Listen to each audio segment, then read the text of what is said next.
Assalamualaikum anak-anak. Kita belajar fikih di kelas 4 bersama Ibu Nia Kurniasi. Yuk kita belajar mengenai bab 1. Nah, kita masuk ke pelajaran sholat duha. Siapa di sini anak-anak yang sudah melakukan sholat duha di rumah? Ayo, siapa?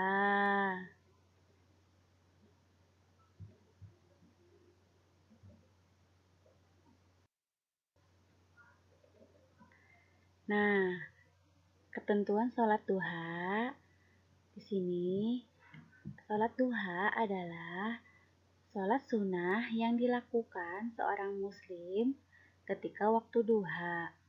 Yang kedua, hukum sholat duha adalah sunnah muakkad. Yang ketiga, tata cara sholat duha. Tata cara sholat duha dilakukan seperti sholat-sholat biasa.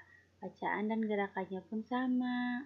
Yang membedakan itu terletak pada niat dan doa. Yang pertama, tata cara sholat duha yaitu niat. Yang kedua, takbiratul ihram. Yang ketiga, membaca surat Al-Fatihah dan surah pendek.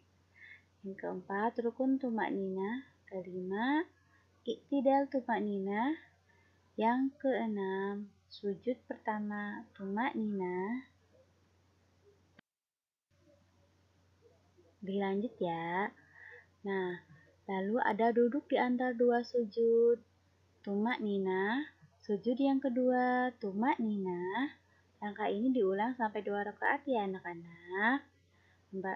Lalu setelah 2 rakaat membaca tasyahud akhir.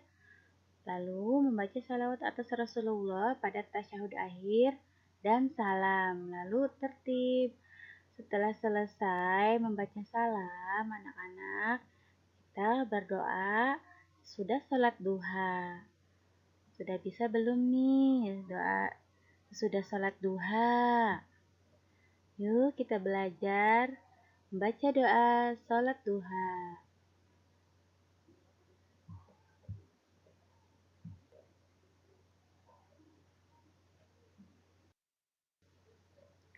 Nah, ini ada bacaan sholat duha. Kita belajar bareng-bareng ya. Bismillahirrahmanirrahim.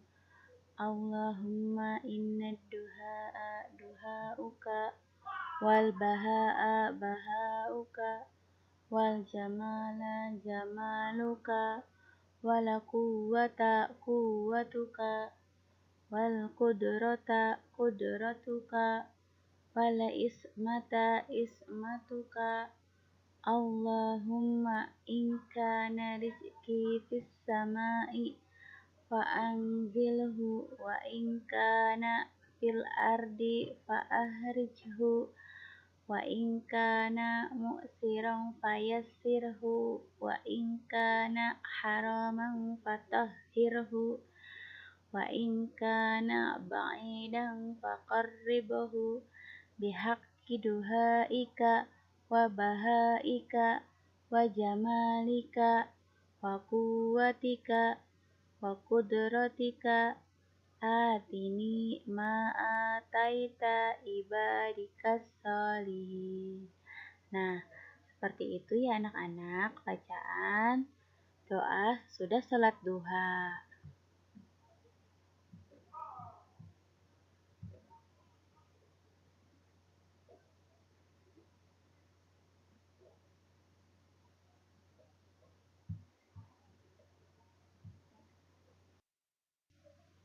Nah, kita akan membahas mengenai keutamaan sholat duha. Yang pertama, keutamaannya menjadi sedekah bagi persendian tubuh. Nah, anak-anak, jadi jika anak-anak melakukan sholat duha, berarti anak-anak sudah bersedekah bagi tubuh anak-anak sendiri. Yang kedua, merupakan ghanimah atau keuntungan terbanyak. Jadi, jika anak-anak mengerjakan sholat duha, maka kalian akan mendapatkan keuntungan yang terbanyak. Yang ketiga, membawa kecukupan sepanjang hari. Yang keempat, dibangunkan sebuah rumah di surga. Nah, siapa yang mau dibangunkan rumah di surga? Yuk, kita konsisten melaksanakan sholat duha. Yang kelima, mendapat pahala haji dan umroh yang sempurna. Nah, anak-anak, jadi jika anak-anak mau mendapatkan pahala haji dan umroh yang sempurna, yuk kita laksanakan sholat duha. Yang ketujuh, yang keenam, mendapat ampunan dosa. Nah, Allah itu sangat pengampun. Ya, dengan anak-anak melakukan sholat duha secara rutin, maka kalian akan mendapatkan ampunan dosa dari Allah. Yang ketujuh, tidak dianggap sebagai orang yang lalai. Betapa bahagianya orang yang mengerjakan sholat duha dianggap sebagai orang yang tidak lalai.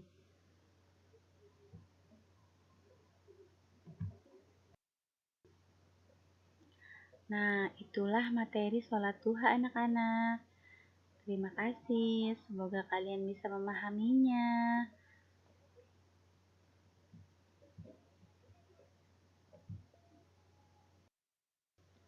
Nah, di sini setelah kalian belajar mengenai sholat duha, di sini Ibu akan memberikan lembar kerja peserta didik yang akan kalian isi ya.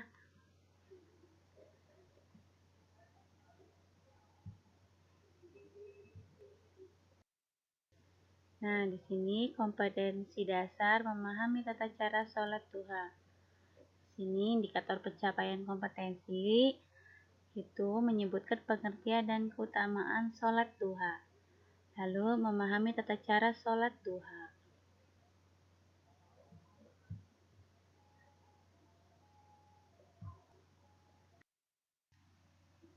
Nah, di sini ada teks tertulis yang harus kalian isi. Jawablah pertanyaan di bawah ini dengan benar. Nah, nanti kalian silahkan diisi sesuai dengan pengetahuan kalian, sehingga kalian bisa mendapatkan nilai yang baik. Selamat mengerjakan anak-anak.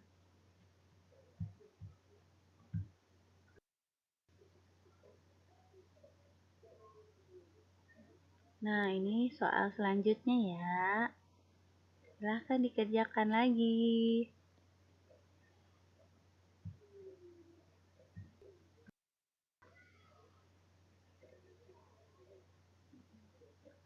Ini yang nomor 5 ya.